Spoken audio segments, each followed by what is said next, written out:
Wear safety shoes. Aray!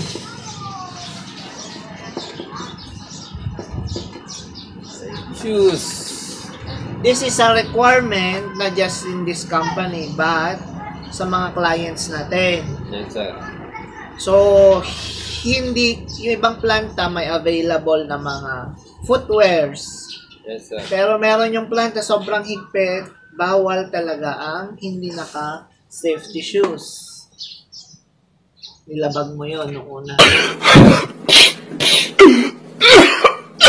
So, warning. Yes, sir. Sa panglima, pang-siyam. Kasi siyam ang buhay ng ano. May ganun pa. Siyam ang buhay ng pusa. Napunta tayo doon. Siyam kasi nga, bumubuo pa lang ako ng trusted. Pero pag nabuo ko na yun, isang beses lang, tanggal ka na. Goodbye. Kaya importante yan kasi ang safety shoes, importante yan kapag nabagsakan ka ng Yes, sa sir. paa, di ba? Kasi matigas yung harap nun. Tapos, anti-shock din siya, di ba? Yes, sir. Kasi kuryente ang main natin. Source of income. Yes, sir. 2. During emergency,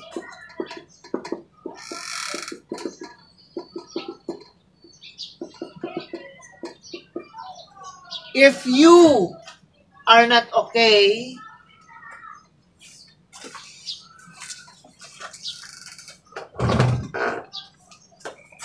if you are not available, for example, you are drinking with your friends, drinking liquor.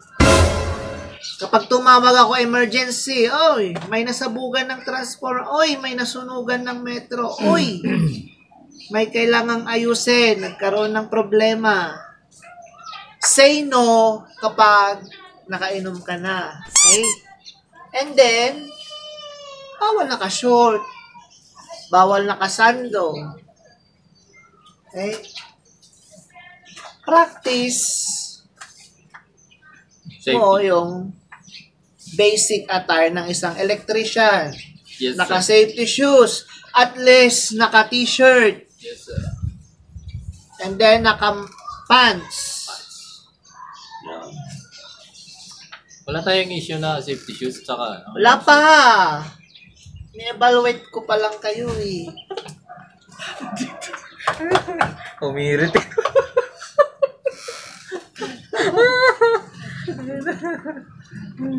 Mababa pa ang kita. Tapos, Yan ayaw na ayaw ko yung nakainom ka. Ang liquor.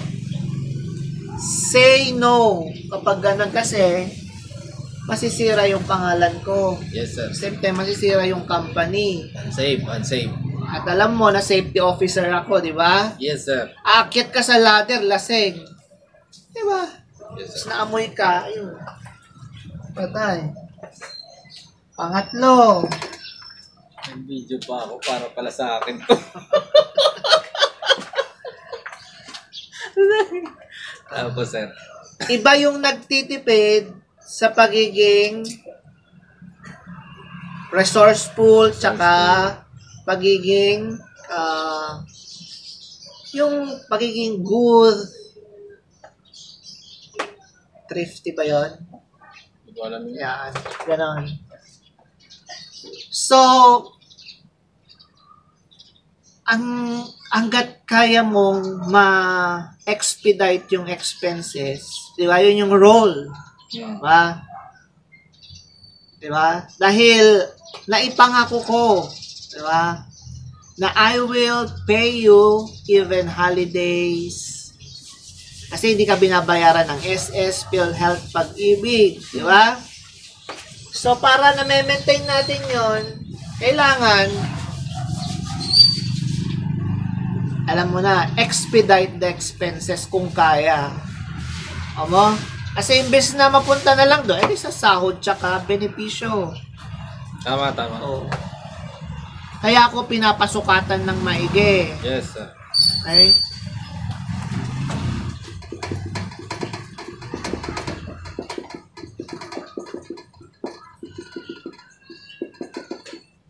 Expedite expenses. If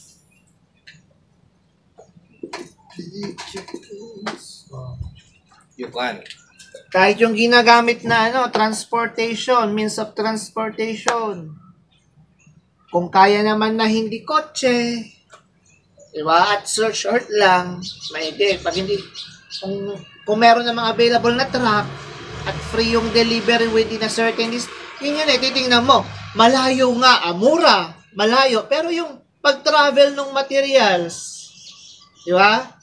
O, kukumpitin mo din yun. Titingnan mong maigi. O may malapit. For example, magkano lang yung difference nung presyo ng materials. Yun. Kasi dapat kukuha ko ng mini hardware, kaya lang may kami, health needs. Kaya inuuna ko yung health needs namin. Kasi mas maganda may hardware ka. Tama. So, Napapaikot mo yung... diba? Parang yun, expedite expenses if you can. Kasi, imbes na magastos mo doon, di pwede pa. Di ba? Tuloy-tuloy na sahod. Di ba? Dahil nga sabi ko, tumatanda ka na. Di ba? Kasi pag tumatanda ka na, ang sabi sa Pag-ibig, ang sabi sa SS, ang sabi sa PhilHealth, hindi pwedeng mag-retire ka hindi pwedeng magtrabaho ka na walang napupuntahan. Ibig sabihin, matanggal ka doon, kailangan may contribution ka para may makuha ka sa, for example, sa DOLE, tsaka sa SS kasi nagbibigay sila kapag natanggal ka sa trabaho, mabibigyan ka ng benefits. So, nakuha nyo, bakit kailangan yan? Kasi pag wala kang contribution, walang mapagkukunan ng pondo. Kasi yung mga contribution na yan, naka-invest. Kaya kung mapapansin mo, kapag madami ang contribution na nako-collect, dumadami yung na-open na benefits. Dumadami yung nabibigyan ng benefits. Yan. So, hindi siya pahirap, kundi nag-iimpok ka para sa iyong kinabukasan at para din sa iyong pamilya. Diba?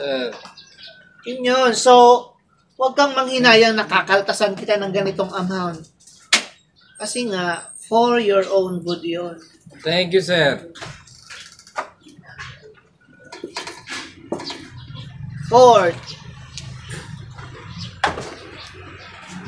stop using, pag sinabing do not use phones, do not take pictures or videos, do not do it.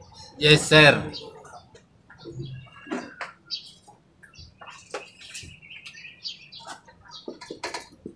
Sa akin data.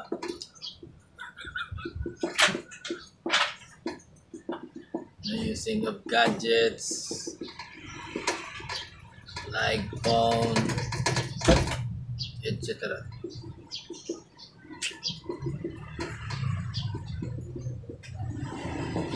Be observant.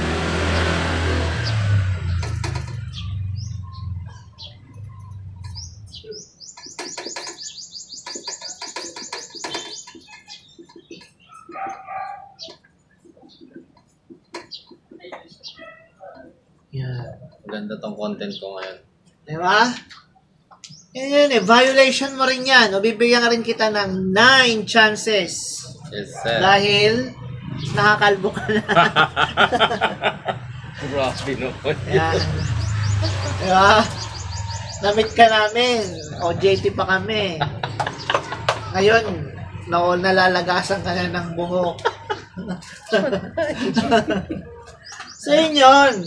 So, meron yung mga companies kasi, may mga establishment na we are allowed to use phone kasi nga, sinasabi ko din sa kanila na mas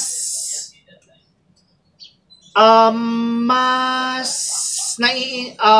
pag umalis kasi tayo, 'di ba? Halimbawa, nag-inspect natin, trinace natin. Yes, sir.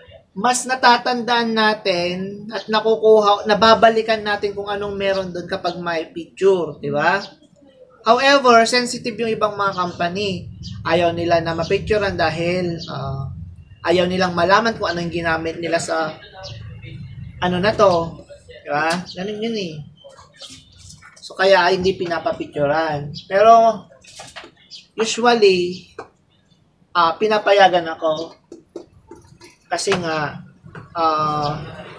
documentation din yun. Ina-attach ko sa mga dole papers for submission. Yun yun. Ulitin ko. During emergency. Wear safety shoes. Hindi mo kailangan, sir, hindi naman ako Diba? Sabihin yun kasi nga, requirements na pagpasok mo lang, papasok ka ng loob. Requirements yun. Yung iba kasi meron, swerte natin pag meron. Meron kasi silang sariling footwears. During emergency, please say no if you can. If you are not available. Do not always say yes if you are not available or if you are, especially if you are into drinking session. Next, expedite expenses. Kasi yung expenses na yon, mapupunta din sa atin yun eh. Di ba? Hindi tayo mauubusan. Kasi pag maluho, at hindi naman karapat dapat magluho, hindi pwede yun.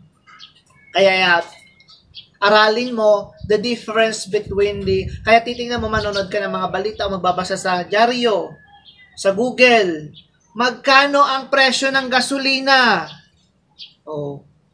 Laging ganon. Though hindi ka businessman, maging ganon yung mindset mo. Sa umaga pa lang, or sa gabi, or madaling araw, tingnan mo may naglabas na, magkano ang palitan? Magkano ng presyo ng gasolina? Para alam mo yung gagawin mo kung ang gagamitin mong means of transportation ay tricycle ka lang, pedicab, or deserving ba magkotse ngayon dahil sa presyo ng gasolina. Ganun yun. Hindi yung, uy, may kotse naman si Sir eh. Uy, may truck naman doon. Paano pag babayaran mo din pala yun? Isipin mong maigi. Kung kaya namang i-tricycle lang, or pedicab, di ba, ma-assess mo naman sa laki, liit, or what type of substances yung dala-dala mo. Huwag mo namang pagpilitan kung yung substances, yung material na hawak mo is may composition in which bawal siya na i-tricycle. Gamitin din ang utak. Hindi ko sinabi na tipirin mo. Ang sinasabi ko, maging wise ka dun sa Okay? Tama. Sabi mo, sir, ang mura doon. Pusang gala, ang layo, tapos ilang oras yung traffic. Di wala ka ring nagawa. Meron namang hardware na malapit. Siyempre, yung mga hardware na malapit yan, mas mahal kasi nga, lumapit ka natanggal yung parang yung travel. Di ba? Kasi ako is into time is gold din ako. Kaya pag sobrang bagal, gagalit ako niyan. Kasi nga, pag mabagal ka, tumatagal, nalulugi. Yan yung apat na. Tapos yung no using of gadgets. If the clients required us not to use gadgets. Kasi nga nag-e-evolve lahat, di ba? So hangga't maaari, pag may mga free training, seminars, attend ka din. Kaya sabi, electrician lang po ako doon simpleng electrician. Hindi, kasi may mga makabagong mga equipment. O paano yon, di ba? Ginawa mo yung old. Traditional. High-tech pala yun. Tama. Di ba? Alam mo yan kasi nga, kailangan update. gumagawa ka na sa mga, di ba? Sa sa big cities. O, di ba? So, yun lang. Isaalang-alang mo yung mga yan. Rules and The regulations. 4 rules and regulations. Yes, sir. Diyan, makakano tayo. Makakasurvive. Nag-video pa ako kasi magle-lecture si sir. Para pala sa akin lahat yung video na yun.